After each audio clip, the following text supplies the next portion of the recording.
This Israeli pedophile was allowed to leave America after he was arrested for attempting to solicit a child for sex.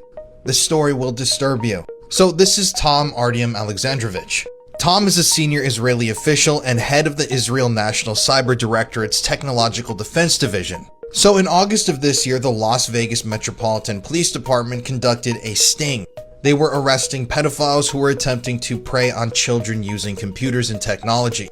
And according to the officials, this sting actually captured, amongst others, Tom being a top Israeli official. Over a 2-week period, 8 people were arrested, but Tom was definitely the most high profile, and the suspects all faced charges of, quote, luring a child with a computer for a sex act. But then all of a sudden, Tom vanished.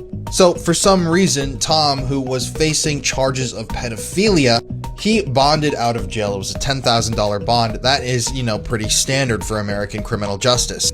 However, Tom was then allowed to get onto an airplane and flee the country. He was allowed to go back to Israel even when he was facing felony charges stemming from attempted sexual contact with a child.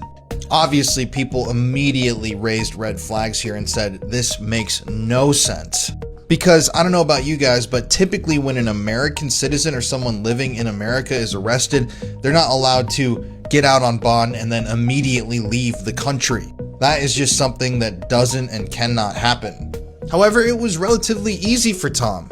And a lot of people have been stating online that they believe that there was some sort of influence from our current administration in helping to grease the wheel to allow Tom to get out of the country without question. I think this is highly, incredibly suspicious, and I think there needs to be some sort of disclosure eventually about exactly what happened here, because clearly this is not normal. What you're seeing here, what this story really alludes to, is not normal.